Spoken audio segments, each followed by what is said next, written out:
नमस्कार दोस्तों, स्वागत है आप सभी का एक बार फिर से। दोस्तों, अगर आप अपनी लाइफ में कुछ नया सीखना चाहते हैं तो चैनल को सब्सक्राइब जरूर करिएगा। हमारे धर्म शास्त्रों में अमावस्या और पूर्णिमा इन दो तिथियों का विशेष महत्व माना गया है। हिंदू धर्म में अमावस्या तिथि खास तौर पर सोमवार, मंगलवार और शनिवार की अमावस्या का काफी महत्व बताया गया है। इस दिन स्नान, दान और तर्पण करना बहुत ही पुण्यदायक और लाभदायक माना गया है।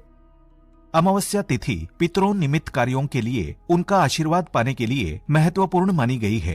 अगर हिंदू धर्म की माने तो ऐसी मान्यता है कि गाय की सेवा अगर निस्वार्थ भाव से की जाए तो घर में लक्ष्मी का वास होता है। वैसे तो युगों से चला आ रहा है कि गाय को हम कुछ न कुछ खिलाते जरूर हैं। गाय को सनातन धर्म में लक्ष्मी स्वरूप भी माना गया है। कहा जाता है कि गाय की सेवा करने से घर परिवार सुखी और संपन्न रहता है। जिस घर में गाय की सेवा निस्वार्थ भाव से होती है उस घर में लक्ष्मी जी की कृपा हमेशा बनी रहती है, और जिस घर में गाय की सेवा नहीं होती अचानक से किसी भी प्रकार की वहां पर विघ्न बाधाएं आती रहती है। वैसे तो कुछ लोग शहरों में भी रहते हैं, महानगरों में रहते हैं, तो वहां पर गाय पालना संभव ही नहीं है, लेकिन गाय को वहां पर भी रोटी जरूर खिलाई जाती है। लेकिन कई बार गाय को खिलाने में कुछ भूल हो जाती है। तो कौन सी वो 3 चीजें हैं जो गाय को नहीं खिलानी चाहिए, आज हम आपसे इस वीडियो में साझा करेंगे।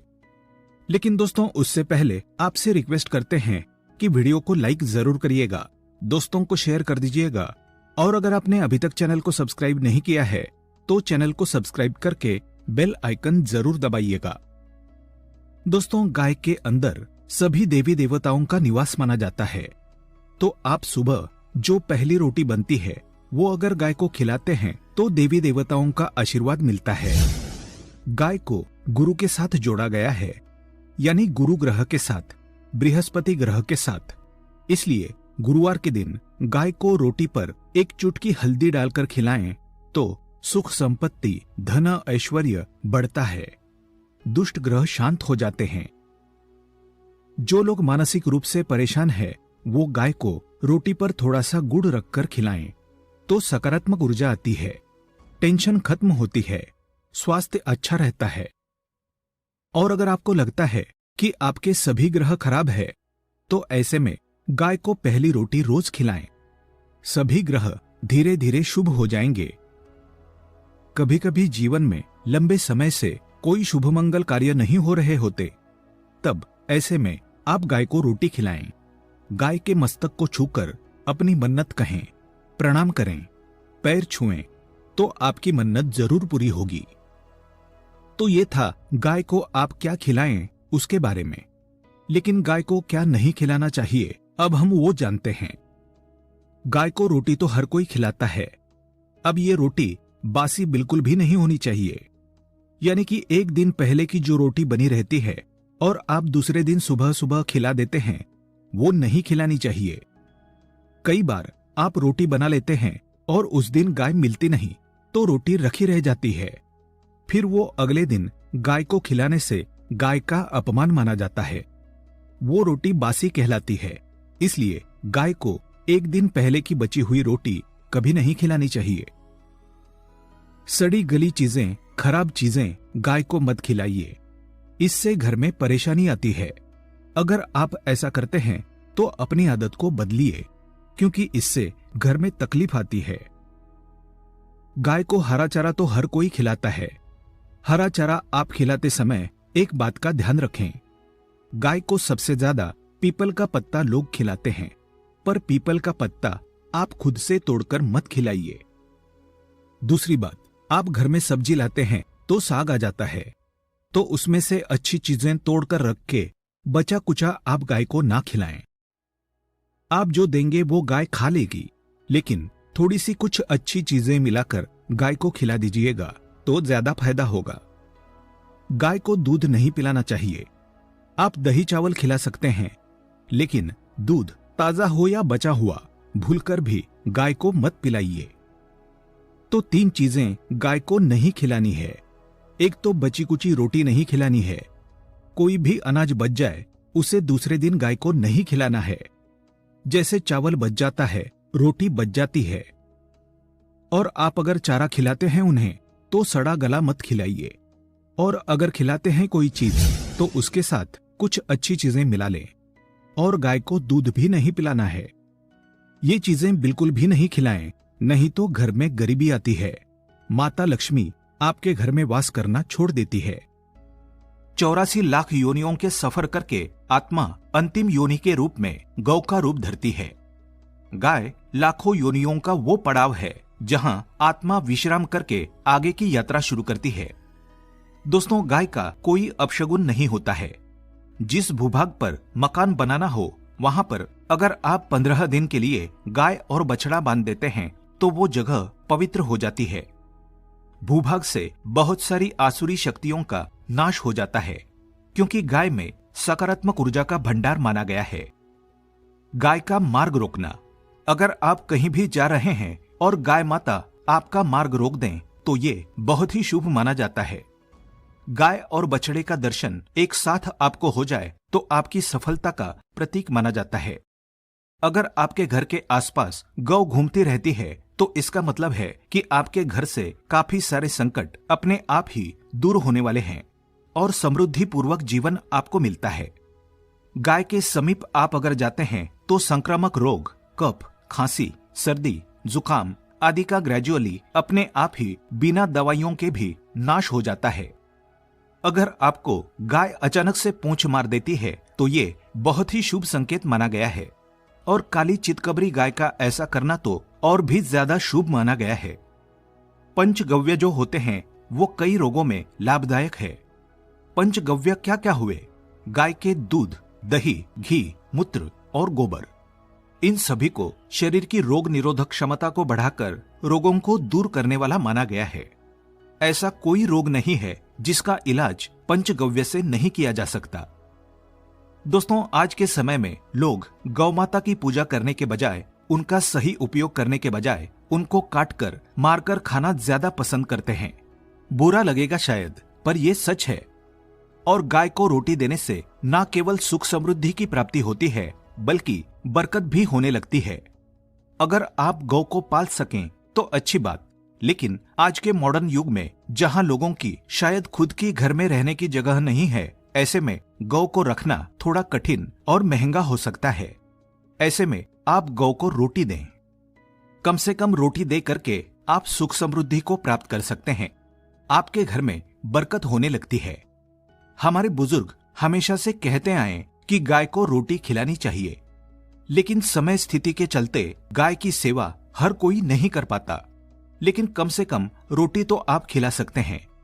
अगर रोटी भी नहीं खिला सकते, जैसे काफी सारे जो हमारे भाई बहन मलेशिया वगैरह में, लंदन वगैरह में बैठे हैं, उनको गायें नहीं मिलती है। वो पूछते हैं कि हम कैसे गौ सेवा करें।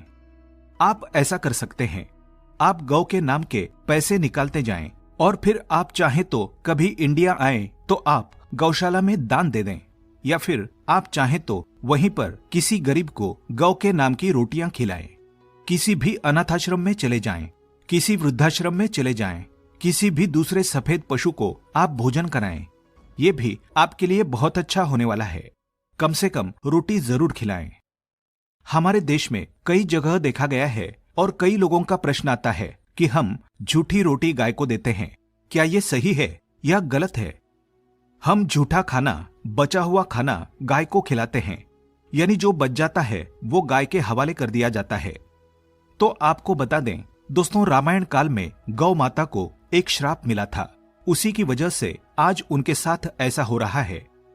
उसी श्राप की वजह से गौ माता में देवी देवताओं का वास होने के बाद भी उनको झूठा खाना पड़ता है। यहाँ तक कि पॉलीथीन्स भी खाते हैं, हालांकि ये किसी भी लिहाज से सही नहीं है। आपको बता दें, वाल्मीकि रामायण में सीता द्वारा पिंडदान देकर दशरथ की आत्मा को मोक्ष मिलने का संदर्भ आता है। जो लोग जानते होंगे वो जानते हैं कि वनवास के दौरान भगवान राम, लक्ष्मण और सीता पितृपक्ष के दौरान श्राद्ध करने के लिए गया धाम पहुंचे। वहां श्राद्ध कर्म करने के लिए जरूरी सामग्री जुटाने राम और लक्ष्मण तो चले गए और सामान लेकर नहीं आए। इधर दोपहर हो गई। पिंडदान का समय निकलता जा रहा था। सीता माँ घबराने लगी। तभी दशरथ की आत्मा ने पिंडदान की मांग कर दी। अब गया जी के आगे फल्गु नदी पर अकेली सीता जी मुश्किल में पड़ गई। उन्होंने फल्गु नदी के साथ वट वृक्ष, केतकी के फूल और गाय को साक्षी मानकर बालू का पिंड बनाया और स्वर्गीय राजा दशरथ अपने ससुर के निमित्त पिंड दान कर दिया। थोड़ी देर में भगवान राम और लक्ष्मण जब लौटे तो उन्होंने कहा कि समय निकल जाने के कारण मैंने पिंडदान कर दिया। बिना सामग्री के पिंडदान कैसे हो सकता है? इसलिए राम जी ने सीता माँ से प्रमाण मांगा। तब सीता माता ने कहा कि जो फल्गु नदी की रेत है, केतकी के फूल है, गाय है और वटवृक्ष है, जो मेरे द्वारा किए गए श्राद्ध कर्म की गवाही दे सकते हैं। इतने में फल्गु नदी, गाय और केतकी के फूल तीनों इस बात को मुकर गए। उन्होंने कहा, सीता माँ झूठ बोल रही है, सिर्फ वटवृक्ष ने सही बात कही। तब सीता जी ने दशरथ का ध्यान करते हुए उनसे ही गवाही देने की प्रार्थना करी। दशरथ जी ने सीता माँ की प्रार्थना को स्वीकार करके घोषणा की कि ऐन वक्त पर सीता ने मुझे पिंडदान कर दिया। इस पर राम आश्वस्त हुए, लेकिन तीनों गवाहों द्वारा झूठ बोलने पर सीता जी उनसे क्रोधित हो गई और उन्हें श्राप दिया। फल्गु नदी से कहा कि जा, तेरा नाम सिर्फ नदी रहेगा, लेकिन तुझ में पानी कभी नहीं रहेगा। इस कारण आप भी जानते होंगे, जो लोग जानते हैं, फल्गु नदी आज भी गया में सूखी ही रहती है। गाय को श्राप दिया कि तू पूज्य होकर भी लोगों का झूठा खाएगी, और केतकी के फूल को श्राप दिया कि तुझे पूजा में कभी नहीं चढ़ाया जाएगा। वट वृक्ष को सीता माँ ने आशीर्वाद दिया कि उसे लंबी आयु की प्राप्ति होगी और दूसरों को छाया प्रदान करेगा, तथा पतिव्रता स्त्री तेरा स्मरण करके अपने पति की दीर्घायु की कामना करेंगी। यही कारण है कि गाय को आज भी झूठा खाना पड़ता है। केतकी के फूल को पूजा से निषिद्ध बताया गया है। फल्गु नदी के तट पर जल नहीं है। सीता कुंड में पानी के अभाव में सिर्फ बालू या रेत में पिंडदान किया जाता है। दोस्तों, शास्त्रों के मुताबिक गौ माता में सारे देवी देवता निवास करते हैं। 33 कोटि देवी देवता और पितर का निवास होता है।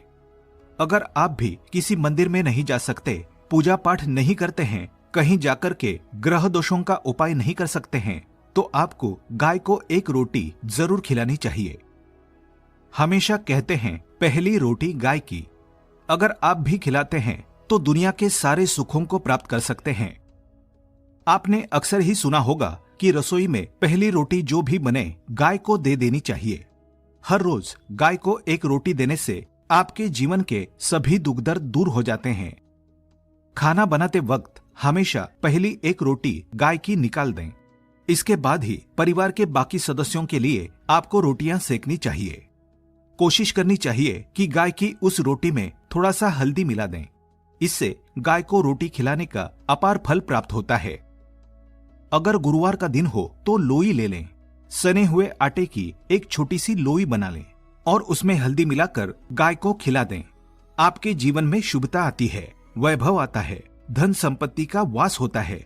आप जो भी हासिल करना चाहते हैं जिंदगी में, तो आप देखेंगे कि तुरंत आपको मिनटों में वो हासिल हो जाता है। इसी तरह से आपको नमक का एक उपाय बताते हैं। नमक क्या है? नमक के बिना तो हर स्वाद अधूरा है, और साथ ही साथ अगर नमक ना हो जीवन में तो स्वादहीन हो जाता है। जितना हम खाने में नमक को इम्पोर्टेंट मानते हैं, उतना ही ज्योतिष में नमक को इम्पोर्टेंट ही माना जाता है और इसे कर्ज की वस्तु माना गया है। किसी का नमक खाने का अर्थ क्या होता है? उसका कर्जदार होना। आपने सुना ही होगा, नमक का कर्ज अदा करना है। इसलिए अगर आप जीवन को सुगम बनाना चाहते हैं, सरल बनाना चाहते हैं, तो नमक का एक आसान सा प्रयोग आपको आज हम बताएंगे। आप देखिए कि कितने आपको पॉजिटिव परिणाम मिलते हैं, और इतना आसान है कि इसके लिए आपको अतिरिक्त मशक्कत करने की कोई जरूरत नहीं है। सिर्फ आपको अपने घर में बनी सबसे पहली रोटी लेनी है और उस पर थोड़ा सा नमक रख दें। अब आप पूछेंगे कौन सा नमक रखें?